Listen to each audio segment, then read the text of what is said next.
एक ऐसा नेता जिसका जन्म पंजाब के संगरूर में हुआ, शिक्षा जिला कुल्लू से हुई, शादी जिला मंडी से हुई और पत्रकारिता का करियर हुआ शुरू जिला शिमला से।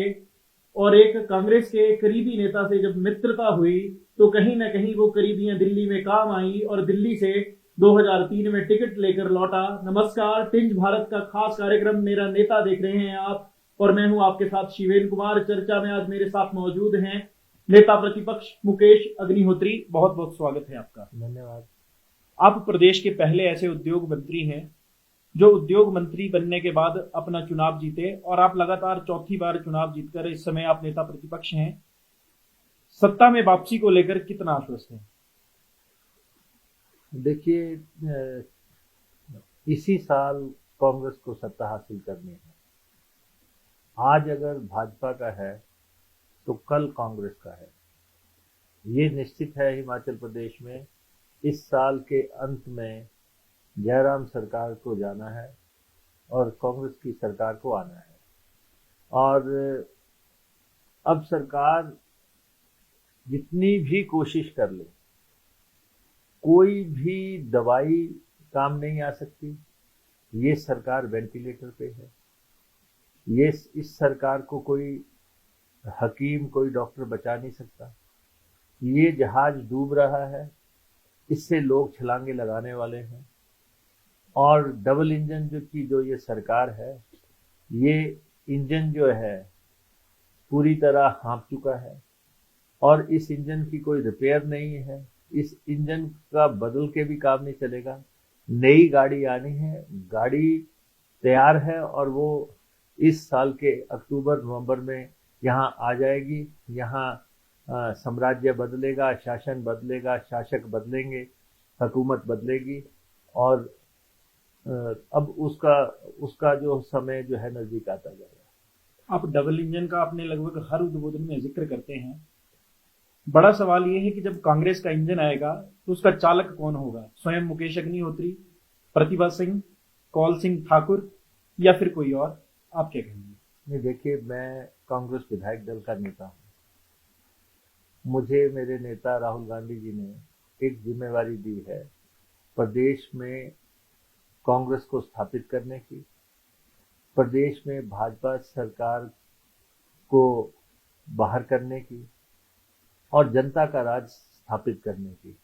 मैं उस काम को कर रहा हूं। मैं कोई नेतृत्व की लड़ाई नहीं लड़ रहा हूं। मैंने परफॉर्मेंस बेस्ड पॉलिटिक्स किया है। मैंने कभी पॉलिटिकिंग नहीं की है और ना मैं आगे को करूंगा। मेरा काम है विकास और कल्याण का पॉलिटिक्स करना। हमने विकास की राजनीति को अंजाम दिया और विकास किया है तो वो आपको जमीन पे नजर आएगा। आप विधानसभा क्षेत्र में जाके देखें।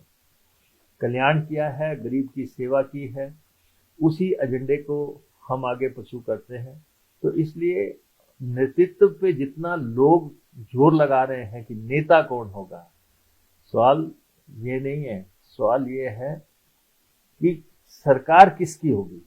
सरकार कांग्रेस की होगी और बाकी मामले तो जो हैं कांग्रेस हाईकमांड को, हमारे नेताओं को तय करनी है। जो उनका अधिकार क्षेत्र है वो उनके विवेक पे छोड़ देना चाहिए और जो हमें काम दिया गया है, हमें अपने काम पे फोकस करना चाहिए। काम ये है कि अगर हमने 4 सीटें अभी हाल ही में इनको हराया तो हमारा जो एक मिशन था वो पूरा हुआ। अगर हम इनको सत्ता से बेदखल करते हैं तो जो मुझे काम सौंपा गया है तो मैं अपने मिशन में अपने को कामयाब समझूंगा। ये नहीं है कि मैं कोई कुर्सी के दौड़ में दौड़ता रहूं। ऐसा है कि दौड़ें बहुत लगती रहती हैं, दौड़ें लगी रहती हैं। ये हमारा काम है प्रदेश की जनता को एक ऐसा शासन देना, एक ऐसी सरकार देना जिसकी लोग उम्मीदें कर रहे हैं, जो जनता का सही मायने में जो जनता का शासन है, जिसमें जनता को विश्वास हो कि उसकी सुनी जाएगी और सरकार जो है उसकी आवाज को पहचानेगी। तो हम अपने काम में लगे हैं और लगातार उस मिशन पे लगे हैं। 4 साल जब मैं CLP बना था कुछ लोग कहते थे मुकेश तो चंद दिन में हट जाएगा। वीरभद्र सिंह जी के बाद नेता प्रतिपक्ष के तौर पे कामयाब होना भी कोई आसान काम नहीं था। वीरभद्र सिंह एक बहुत बड़े नेता और बट वृक्ष का कांग्रेस की राजनीति के 50 साल की उनकी राजनीति का तजर्बा।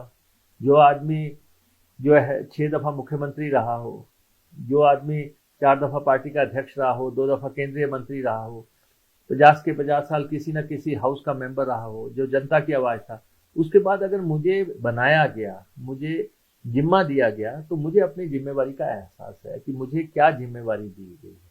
तो मैं उस कार्य में लगा हूं। मैंने कभी धड़ेबाजी गुटबाजी को अधिमान नहीं दिया। मैं सबको साथ लेके चलने में, सभी का काम करने की नीति में विश्वास करता हूं और उस पे हम चल रहे हैं। हाँ, बीजेपी से ना हमारा समझौता था, ना होगा। उस विचारधारा में ना कभी हमने कभी उनसे साठगांठ की, ना कभी होगी। आपने साथ चलने का जिक्र किया, आपने पूर्व मुख्यमंत्री वीरभद्र सिंह का भी जिक्र किया। जब आप के पास मंत्री होते हुए सूचना एवं जनसंपर्क विभाग था, विपक्ष के साथ भी ये माना जाता है कि मुकेश अग्निहोत्री का तालमेल अच्छा था। मैं कुछ नेताओं के नाम लूंगा, उनका नाम सुनते ही आपके मन में कौन सी उनकी छवि बनती है वो आपने बताना है। पूर्व मुख्यमंत्री वीरभद्र सिंह। नहीं, देखिए, मुझे इस बात का फक्र है कि मैं उस पार्टी से हूं जिसकी विरासत जो है डॉक्टर वाई.एस. परमार है, जो हिमाचल प्रदेश के निर्माता हैं, जिन्होंने हिमाचल को जन्म दिया, जिन्होंने संघर्ष किया, हिमाचल की लड़ाई लड़ी। और आज का हिमाचल, अगर डॉक्टर परमार ना होते तो हिमाचल की हम कभी कल्पना ना कर सकते। उसके बाद वीरभद्र सिंह जी आए, आधुनिक हिमाचल के निर्माता हैं। जितने समय वो मुख्यमंत्री रहे, जिस ढंग से उन्होंने हिमाचल प्रदेश के निर्माण को आगे बढ़ाया, आप कहीं भी खड़े हो जाओ, आपको कहीं कुछ ना कुछ ऐसा नजर आएगा कि उसमें वीरभद्र सिंह का अक्स नजर आएगा। पूर्व मुख्यमंत्री प्रेम कुमार सिंह। तो ये दोनों नेता जो हैं कांग्रेस के नेता हैं और ये हमारी विरासत है, हमें इसको संजो के रखना है। जो पार्टी अपने नेताओं को भूल जाती है वो आगे नहीं बढ़ सकती, वो कौम आगे नहीं बढ़ सकती। तो इसलिए डॉक्टर परमार और वीरभद्र सिंह दोनों नेता जो है कांग्रेस के प्रतीक हैं और मार्गदर्शक हैं। जहां तक आपने बात करते हैं भाजपा की लीडरशिप की, भाजपा की लीडरशिप आप चाहे वो शांता कुमार जी की हो, शांता कुमार जी ने प्रदेश में भाजपा को स्थापित किया, लड़ाई लड़ी। धूमल जी 2 दफा मुख्यमंत्री रहे, वो प्रदेश के मुख्यमंत्री रहे, हम उनका सम्मान करते हैं बतौर मुख्यमंत्री। लेकिन विचारधारा हमारी अपनी है, सोच हमारी अपनी है। हम अपनी पार्टी की लड़ाई लड़ेंगे, उसमें चाहे आगे प्रधानमंत्री मोदी आए, चाहे उसमें जयराम आए, चाहे उसमें धूमल आए, चाहे इनका कोई भी नेता आए। वर्तमान मुख्यमंत्री के बारे में आप क्या सोचते हैं? नहीं, वर्तमान के मुख्यमंत्री हैं, वर्तमान के मुख्यमंत्री हैं। आप जो हैं सरकार का हिस्सा रहे हैं, सरकार में मंत्री भी रहे हैं। वर्ष 2012 की तरफ अगर आपको लेके चलें, जब कांग्रेस सत्ता में नहीं थी, सत्ता में आना था, लोन का मुद्दा तब भी चल रहा था, हिमाचल फॉर सेल का मुद्दा तब भी चल रहा था। अब 2022 शुरू हुआ है, जनता ने संकेत दिए हैं सत्ता में वापसी आने के। एक बार फिर लोन का भी मुद्दा गूंजने लगा है, हिमाचल फॉर सेल का भी मुद्दा गूंजने लगा है। आपको क्या लगता है कि लोन का मुद्दा कभी कोई मुख्यमंत्री हल कर पाएगा? क्योंकि आपकी सरकार भी कर लेती है। सवाल ऐसा नहीं है कि आप ये कहें आप भी लेते थे हम भी ले रहे हैं, सवाल ये नहीं। जब आपने एक नारा दे दिया कि ये डबल इंजन की सरकार है, दिल्ली में हमारी सरकार है, हिमाचल में हमारी सरकार है, हम आएंगे तो हम कर्ज मुक्त हिमाचल बनाएंगे, आपने नारा दिया। अगर आप ये ना कहते कि हम डबल इंजन की सरकार है तो ठीक है, आप कर्जा लेते रहते। जब आपने कहा कि हमें वोट दो, हम आपको कर्ज मुक्त बनाएंगे, हम दिल्ली में हैं और हमारी सरकार है, हम आपको जो है आर्थिक पैकेज दिलवाएंगे, हम आपको इंडस्ट्रियल पैकेजेस दिलवाएंगे, हम आपकी और मदद करवाएंगे, तो जब आप वो कुछ कर नहीं पाए हैं तो डबल इंजन आप क्यों बोलते हो? डबल इंजन तो आप तब बोलते कि अगर आपने दिल्ली से कुछ लाया होता। जब आप कुछ लाए नहीं हैं तो इसलिए डबल इंजन का मतलब नहीं रहा। आप कहते हैं कि जब हमें शासन मिला तो उस समय 45,000 करोड़ का कर्जा था। 45,000 करोड़ का कर्जा था। जब वीरभद्र जी निकल गए, शांता कुमार जी निकल गए, और धूमल जी निकल गए, डॉक्टर परमार निकल गए, रामलाल जी निकल गए। 5 मुख्यमंत्रियों के समय का 45,000 करोड़, आपके अकेले के समय का 40,000 करोड़। आप जिस दिन शासन छोड़ेंगे उस दिन आप 85,000 करोड़ के कर्जे में हिमाचल को छोड़ेंगे, उससे बढ़ सकता है, नीचे नहीं होगा। तो आप अकेले मुख्यमंत्री 40,000 करोड़ का कर्जा, इसका मतलब आप लगभग हर साल 10,000 करोड़ रुपए का कर्जा ले रहे हैं। आपने कोई कोशिश ही नहीं की कि हिमाचल प्रदेश की आवाज को आप दिल्ली में उठा पाए। प्रधानमंत्री को आप 3 बार बुला चुके हैं हिमाचल प्रदेश में, कभी धर्मशाला आ रहे हैं, कभी शिमला आ रहे हैं, कभी मंडी आ रहे हैं, हम भी मंडी आए थे। इस सरकार में राजनीतिक इच्छा शक्ति नहीं है, दृढ़ता नहीं है कि आप प्रधानमंत्री के समक्ष हिमाचल की बात रख सकें। कुर्सी चले जाए लेकिन हिमाचल की आवाज तो बनो, हिमाचल की आवाज आप वहां तक पहुंचाओ तो सही, उन क्वार्टर्स तक, दिल्ली के शासकों तक ये आवाज तो पहुंचाओ कि हिमाचल चाहता क्या है। आपने एक बार बात नहीं की। प्रधानमंत्री जितनी बार आते हैं उसमें कहते हैं कि मैं हिमाचल को जानता हूँ, हिमाचल को नजदीक से जानता हूँ, हिमाचली ये नाटी करते हैं, हिमाचली ये खाते हैं, हिमाचली फलां करते हैं, लेकिन हिमाचल चाहता क्या है उसकी बात तो नहीं हुई, अब होगी भी नहीं। अब तो चुनावी वर्ष शुरू हो गया, चंद दिन के बाद पंजाब उत्तराखंड के इलेक्शन जैसे खत्म होंगे, हिमाचल की बारी शुरू हो जाएगी। तो इतना बड़ा कर्जा आपने खड़ा कर दिया। आप कह रहे हैं कि पास्ट में भी लेते थे इसलिए हम भी ले रहे हैं, अरे, और कह रहे हैं कि कर्ज भी हम चुका रहे हैं। अरे 45,000 करोड़ टोटल कर्जा था, 40,000 करोड़ आप ले चुके हैं। आप कुछ तो रहम करो इस प्रदेश पे। आपने इस प्रदेश की आय बढ़ाने के लिए कुछ नहीं किया, प्रदेश की आय बढ़ाने, संसाधन बढ़ाने के लिए आपने कुछ नहीं किया। पड़ोसी राज्यों से अपने ड्यूज मांगने के लिए आपने कुछ नहीं किया। आपने फिजूल खर्ची खत्म करने के लिए कोई कदम नहीं उठाया, रादर चेयरमैनों की लंबी फौज खड़ी कर दी।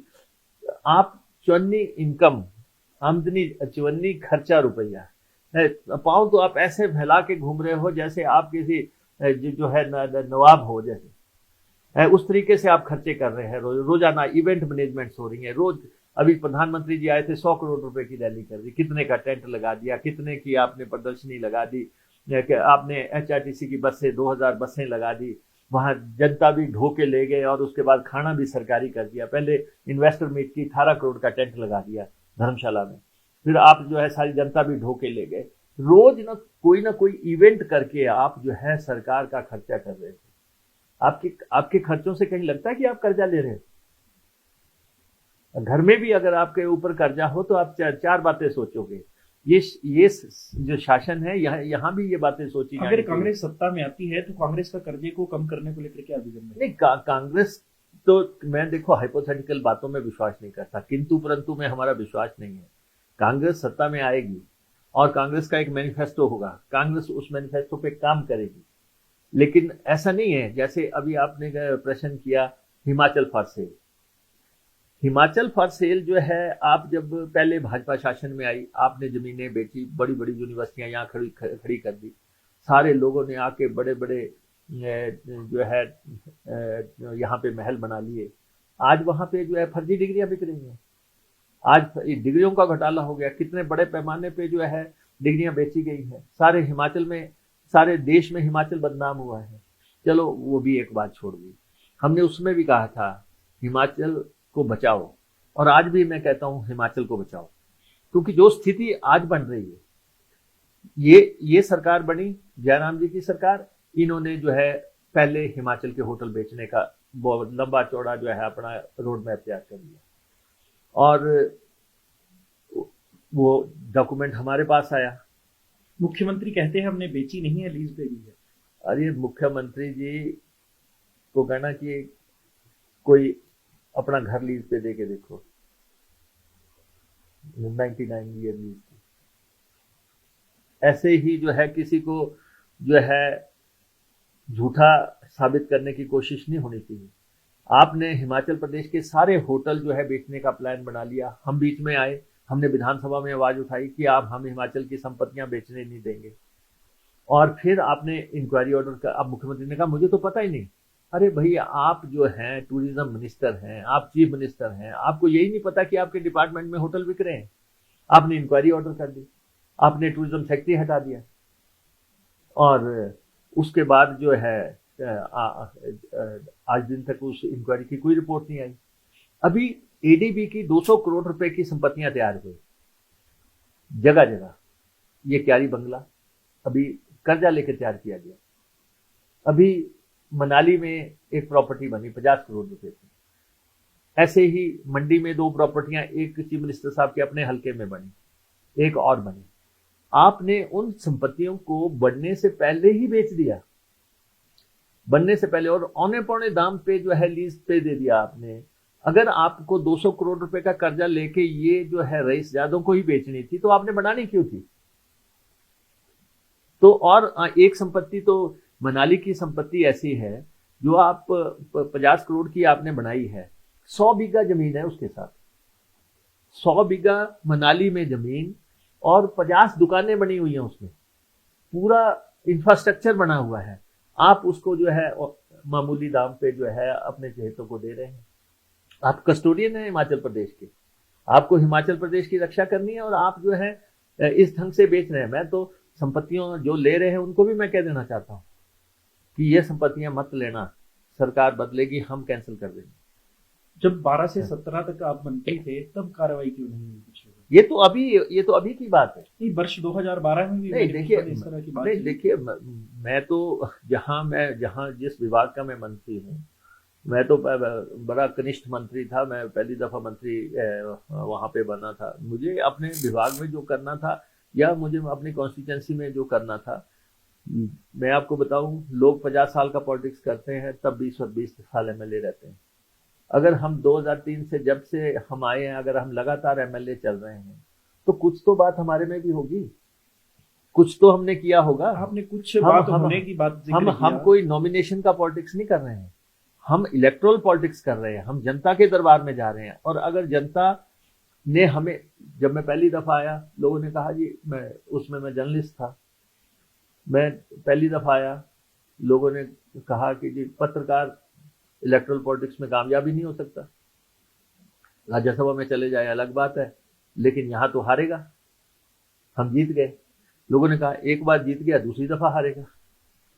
हम दूसरी दफा भी जीत गए। उन्होंने कहा चलो 2 दफा हो गया, तीसरी दफा आ गया, अब इस दफा तो जो है पक्का हारेगा। तो कहने से क्या होता है, फिर चौथी दफा आ गई। अब कई लोगों का 5वीं दफा हमने चुनाव लड़ना है। तो हमें अपनी जनता पे भरोसा है, हमें अपनी कॉन्स्टिट्यूंसी पे भरोसा है। हमने डिलीवर किया है और हमें पता है कि हमने कॉन्स्टिट्यूंसी में क्या करना है, आगे क्या करना है, अपनी जनता के लिए क्या करना है। इसलिए जो लोग एक बार जीतते हैं, दूसरी बार हार जाते हैं, तीसरी बार जीतते हैं, हवा के साथ आए, हवा के साथ जीते, हवा के साथ गए। पार्टी पावर में आई तो आप भी पावर में आ गए, पार्टी पावर से बाहर हुई आप भी बाहर हो गए। हम उस राजनीति में यकीन नहीं करते। हवाएं जितनी मर्जी बुलंद चले, उसमें से हमें कैसे निकलना है, हम उस राजनीति पे काम। आप जनता की बात कर रहे हैं, विपक्ष जनता की आवाज होता है। आप विधानसभा की अगर हम आपकी बात करें तो आप सरकार को घेरने में पूरी तरह कामयाब रहते हैं, चाहे वो कर्मचारियों के मुद्दे हों, महंगाई की बात हो, बेरोजगारी की बात हो।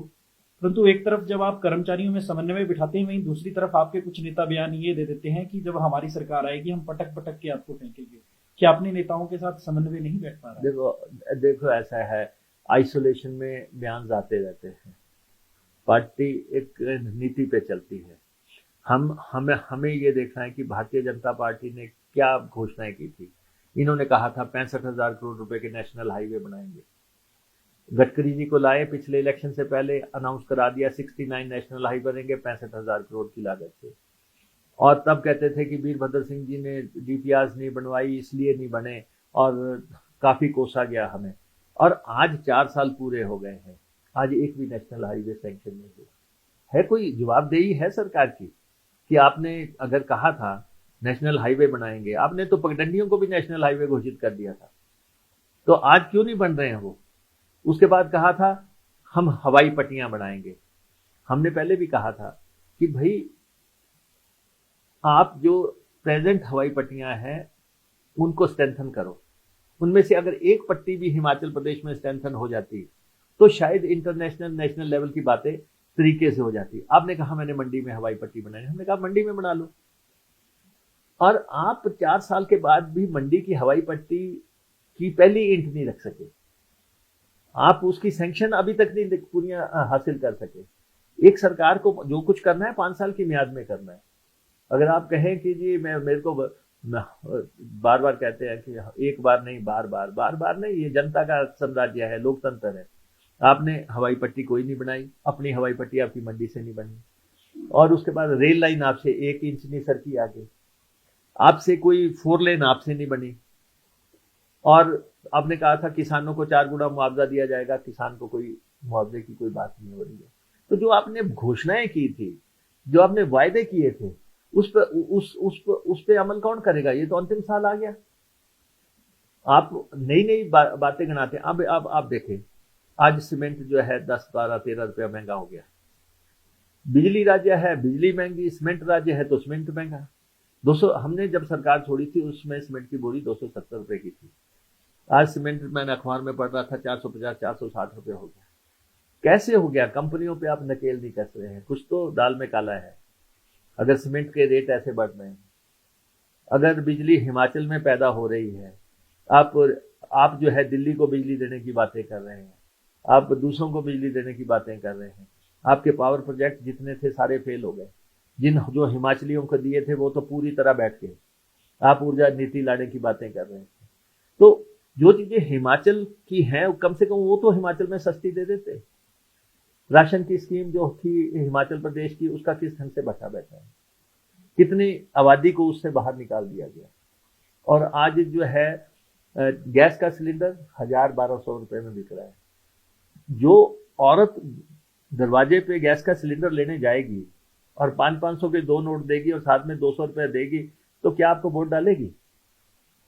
जो तेल की बोतल 250 रुपए में लेगी जाके, और किचन में जब वो बोतल उठाएगी और छौंक लगाने लगेगी, तो ये तो फैसला करेगी कि बीजेपी को वोट नहीं डालना है। ये तो स्वाभाविक सी बातें हैं। महंगाई आपके सामने है, दालों के क्या रेट हो गए। क्या कांग्रेस महंगाई के ऊपर नकेल कस पाएगी? अरे क्या भाई, कांग्रेस बेरोजगारों को रोजगार दे पाएगी? अरे ऐसा है कि प्रयास तो होने चाहिए, प्रयास तो होने चाहिए। सस्ता राशन पहाड़ी प्रदेश में वीरभद्र सिंह जी ने उसमें शुरू किया, जब बाजार में थोड़ा सा जो है महंगाई हुई थी, तो हमने कहा कि नहीं, सस्ते राशन की स्कीम हिंदुस्तान में सबसे पहले हमने लागू की, तो प्रयास हुआ। आज बेरोजगारी की आप बात कर रहे हैं, आप देखो कैसे चोर दरवाजे से नौकरियां देने की कोशिश हो रही है। ना सबऑर्डिनेट सिलेक्शन कमीशन की कोई बात हो रही है, ना पब्लिक सर्विस कमीशन की कोई बात हो रही है, और आप जो है ना कोई कायदे से भर्ती की बात हो रही है। चहेतों को नौकरी देने के लिए आप जो है तौर तरीके अपना रहे हैं। 2 कॉन्स्टिट्यूंसियों में पता नहीं कितने के लोग लगा दिए, मुख्यमंत्री की कॉन्स्टिट्यूंसी सिराज और महेंद्र सिंह जी की कॉन्स्टिट्यूंसी। बाकी 66 हलकों के लोग कहाँ जाएंगे? ये यूनिवर्सिटियां क्यों खोली हुई हैं? ये पॉलिटेक्निकल कॉलेज, ये इंजीनियरिंग कॉलेज क्यों खोले हैं? जब आपने सरकार के कुछ मंत्री कहते हैं कि नेता प्रतिपक्ष ने भी हरोली में ही उद्योग मंत्री रहते हुए काम किया था, बाकी प्रदेश को भूल गई। अरे हमने जो काम किया है वो चौमुखी डेवलपमेंट का काम किया है। जहां जहां इंडस्ट्री डिपार्टमेंट जो था एक प्राइवेट महकमा है, लगभग वो सरकारी महकमा नहीं था। हमने उससे इंडस्ट्री, एक बात तो आपको माननी चाहिए, जो लोग ये कहते हैं मैं दूर दराज अंदरूनी इलाकों में इंडस्ट्री ले जाऊंगा, ले जाओ ना, क्यों नहीं लग रही है? इंडस्ट्रियलिस्ट वहां जाएगा जहां उसको सूट करता होगा, वो वहां पे इंडस्ट्री लगाएगा, नंबर 1। और उसके बाद हमने इंडस्ट्रियल एरिया, ठीक है, नागरिकता घर से आरंभ होती है। मैंने हरोली में के पंडोगा में इंडस्ट्रियल एरिया बनाया, मैंने कांगड़ा में इंडस्ट्रियल एरिया बनाया, कांगड़ा जिला में इंडस्ट्रियल एरिया बनाया। हम सेंटर के पास प्रपोजल लेके गए, 3 इंडस्ट्रियल एरियाज की प्रपोजल लेके गए, 2 की फंडिंग आ गई। कम से कम हमने प्रयास तो किया आज तो, इसलिए। लेकिन अगर आज मैं एमएलए हूं तो वो उसकी बेसिक्स में मेरी कॉन्स्टिट्यूंसी है। धूमल साहब अगर आज चुनाव हार गए, प्रदेश के बड़े नेता हैं, लेकिन कॉन्स्टिट्यूंसी ने साथ नहीं ना दिया, तो इसलिए आप कहें कि मैं इस बात को, आपकी बात को मान लूं कि मैं अपनी कॉन्स्टिट्यूंसी को नजरअंदाज कर दूंगा। कोई पॉलिटिशियन अपनी कॉन्स्टिट्यूंसी को नजरअंदाज, लेकिन ये भी नहीं हो सकता कि आप बिल्कुल एक तरफा ही काम कर दें जैसे इस समय हो रहा है। हमारे मुख्यमंत्री वीरभद्र सिंह थे, क्या सारे प्रदेश को एक आंख से नहीं देखते थे? देखो, जो शासक है ना तो वो जाति की दुहाई दे सकता है, ना वो प्लानिंग की मीटिंग, मैंने उस मीटिंग में भी मुख्यमंत्री जी को कहा कि आप जो रिवायतें डाल रहे हैं वही रिवायतें जो है निभाई जाएंगी। अब जो आप वीरभद्र सिंह जी के टाइम में जब हमारे वहां पे कोई शिलान्यास उद्घाटन होते थे, ऑपोजिशन के लोगों को बुलाया जाता था। आप तो बुला ही नहीं रहे हैं। हम 22 एमएलए हैं, आप उनको दावत तक नहीं दे रहे हैं। एक ये लोकतंत्र में चलने का तरीका नहीं है। मुख्यमंत्री आपको एक और सुझाव देते हैं। मुख्यमंत्री कहते हैं कि वो जो पंजाब के साथ लगते दूर दराज के क्षेत्र से आते हैं वो हिमाचल की संस्कृति को अपना नहीं पाए हैं, और बोलते भी जब बोलते हैं तो उनको पता नहीं लगता है क्या बोलते हैं। आप मुख्यमंत्री ऐसा है, मुख्यमंत्री को मालूम होना चाहिए कि उनके साथ की कॉन्स्टिट्यूएंसी से मैंने 12 क्लासें पास की हैं। मैं कुल्लू में 1 से 12वीं तक रहा हूं, और आपसे अच्छी नाटी डाल सकता हूं, आपसे अच्छे कुल भी बोल सकता हूं। ये उनको पता होना चाहिए। 40 साल से मैं शिमला में रह रहा हूं। 1985 से मैं एमएससी करने जब यहाँ आया था, 1987 में मैं यहाँ सरकारी आवास में हूँ, और 35 साल से मैं सरकारी कोठी में या मकान में रह रहा हूँ। मेरी कोई तो हैसियत होगी। अगर मैं यहाँ पे इतने सालों से लगातार शिमला में रह रहा हूँ है, तो इसलिए जो है। और दूसरा, क्या ऊना हिमाचल का हिस्सा नहीं है? जिस समय कांगड़ा हमीरपुर को हिमाचल में मिलाया गया, उसी समय ऊना भी हिमाचल में मिलाया गया। उसी समय जो है शिमला का भी वो देख लें कि शिमला कुसुम्पटी के इलाके ये कब जो है हिमाचल प्रदेश में मिलाए गए। लाहौल स्पीति तक जो है वो पंजाब में था, और हम उनमें नहीं है कि भाजपा के लोग जो स्टेटहुड माराठुड के नारे देते थे। हम हिमाचलियत में विश्वास करते हैं, हम हिमाचल के रहने वाले हैं, और कोई भी आदमी अपने को हमारे से बड़ा हिमाचली नहीं मान सकता। हमें हिमाचली होने पे गर्व है, और हमने हिमाचल प्रदेश में जो है राजनीति में स्थापित होके दिखाया है। ठीक है, हम डंके की चोट से कहते हैं हम Virbhadra Singh school of thought में पढ़े हैं, उनके शिष्य हैं। हमने विकास और कल्याण की राजनीति को अंजाम दिया, आगे भी उसी तर्ज पे चलते रहेंगे। आपसे एक आखिरी प्रश्न। वर्ष 2022 चला है, अगर हम टेक्नोलॉजी की बात करें तो पूरे विश्व की जिस तरह से डेवलप हो रही है उसमें कोई दो राय नहीं है, परंतु आज भी विपक्ष जिन राज्यों में हारता है एक ही बात कहता है, ईवीएम हैक होगी। आप खुद पत्रकार भी रहे हैं, आपको क्या लगता है ये बात कितनी तरह से? नहीं, देखो, ऐसा है कि हमें ये मालूम है कि 2022 के एंड में हिमाचल प्रदेश में कांग्रेस की सरकार होगी, माफिया राज समाप्त होगा। ये जो बड़े पैमाने पे खनन हो रहा है, लूट मची हुई है, और जो है उसके बाद शराब जो है होम डिलीवरी हो रही है, पेग सेल हो रहा है, सारे बगीचे काट दिए गए हैं, वन माफिया ने जो है आतंक मचाया हुआ है, अराजकता मचाई हुई है, ठेकेदार माफिया जो है किस ढंग से दंदना रहा है, और उसके बाद तबादला माफिया दंड रहा है। हर तरफ माफिया जो है उसने हड़कंप मचा रखा है। चंद लोगों ने हिमाचल प्रदेश को लूटा है, बाकी सारी आबादी जो है त्राइमाम कर रही है। तो इसलिए हिमाचल प्रदेश में सत्ता का पलटना बहुत जरूरी है, और हिमाचल प्रदेश में सत्ता पलटेगी, और हम उसके लिए लगे हैं। ये सरकार नॉन परफॉर्मर सरकार है। इस सरकार ने हिमाचल प्रदेश के 4 साल जो ये बीते हैं, ये आपराधिक वेस्टेज ऑफ टाइम हुई है, क्रिमिनल वेस्टेज ऑफ टाइम हुआ है। हिमाचल प्रदेश की इतनी बड़ी बर्बादी किसी समय में नहीं हुई, और ना इस सरकार ने हिमाचल को आगे ले जाने की कोशिश की है, ना ही इस सरकार ने हिमाचल की जनता की सेवा की है। जो चीजें इन्होंने गिनाई थी, लोगों ने मंडी लोकसभा में और 3 विधानसभा में 4-0 हुआ है। चारों खाने भाजपा चित हुई है। अभी तक 4 खाने चित हुई है, अभी 8-60 होंगे। ये हम आपके चैनल पे जो है आज आपको बोल रहे हैं, और जिस दिन होंगे उस दिन आपसे फिर मुखातिब होंगे। ये सरकार, इस सरकार को कोई नहीं बचा सकता। मोदी तो क्या, अगर अमेरिका का प्रधानमंत्री भी आ जाए वो भी इस सरकार को नहीं बचा सकता। ये नहीं बचने वाले हैं, इनको जाना है, और कल कांग्रेस का है, और कल कांग्रेस का ही होगा। आपने अपना कीमती समय दिया, आपका बहुत बहुत धन्यवाद। बहुत बहुत आपका धन्यवाद। मेरा नेता कार्यक्रम में आप सुन रहे थे नेता प्रतिपक्ष मुकेश अग्निहोत्री को, जिन्होंने एक बार फिर 2 टूक शब्दों में कहा है कि हर हाल में सत्ता कांग्रेस के ही हाथ लगेगी, और ये जो डबल इंजन है ये पूरी तरह हाँफ चुका है। अब ये रिपेयर भी नहीं हो सकता है। अब नया इंजन कांग्रेस का आएगा, उसमें जनता सवार होगी। अब ये तय तो जनता ही करेगी कि जनता किसके इंजन में चलना जो है वो चाहेगी, चाहे वो डबल इंजन की बात है या फिर नए इंजन का जिस तरह से दावा कांग्रेस के द्वारा प्रस्तुत किया जा रहा है उस नए इंजन में सवार होगी, ये तो तय जनता ही करेगी। फिलहाल मेरा नेता कार्यक्रम के साथ बने रहने के लिए आपका धन्यवाद। नमस्कार।